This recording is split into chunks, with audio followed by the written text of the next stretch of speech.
বর্ষা মৌসুম এলেই অল্প বৃষ্টিতে তলিয়ে যায় রাজধানী ঢাকার বেশিরভাগ এলাকা, যার অন্যতম কারণ নগরীর নাজুক ড্রেনেজ ব্যবস্থা আর জলাশয় ভরাট। সমস্যা সমাধানে হাজার কোটি টাকার প্রকল্প নেওয়া হলেও মিলছে না সুফল।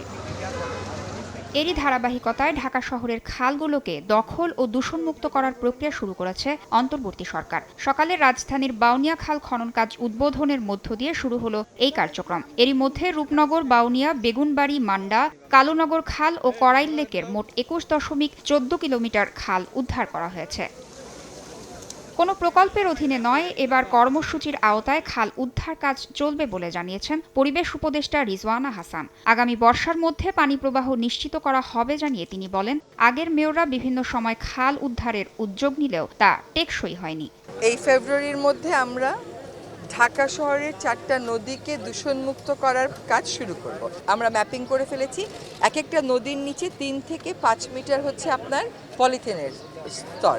এগুলো তুলবার জন্য আলাদা ড্রেজার লাগে, সেগুলো আমাদের নেই। তো এই কাজগুলো জাতীয় পর্যায়ে হচ্ছে। বিগত সরকারের আমলে দুর্নীতির মাধ্যমে দেশের অনেক ক্ষতি হয়েছে জানিয়ে তার পুনরাবৃত্তি আর হবে না বলে জানান শিল্প উপদেষ্টা আদিলুর রহমান। আমরা চেষ্টা করছি, কারণ এটা ব্যাপক রকম একটা অপপরিকল্পনা হয়েছিল, এটা বলতে পারি। আগের সরকার 15.5 বছর যে দুঃশাসন চালিয়ে গেছে, কয়েক মাসে আমরা কেমন করে এটার সমাধান করব, আমরা কাজটা শুরু করেছি। এছাড়াও উপদেষ্টা আসিফ মাহমুদ সজীব ভুইয়া বলেন, অন্তর্বর্তী সরকারের সব সমস্যার সমাধান এত দ্রুত সম্ভব না, তবে পরিকল্পনা দিয়ে যেতে চান তারা। খালের পাড়েও যারা থাকতে বাধ্য হচ্ছে তারাও যাতে এটার সাথে সম্পৃক্ত হতে পারে। খালের পাড়ে কৃষি থেকে শুরু করে এটাকে একটা ইকোসিস্টেমের মধ্যে নিয়ে আসা। পরিবেশগত এই সমস্যার সমাধান 1 বছর, 2 বছর, 5 বছরে সম্ভব না। এটা দীর্ঘমেয়াদী এবং এটা একটা কন্টিনিউয়াস প্রসেস। এলাকাবাসীর অভিযোগ, আওয়ামী লীগ সরকারের আমলে বারবার যোগাযোগ করা হলেও খাল খননে নীরব ভূমিকায় ছিল ওই সময়কার প্রশাসন।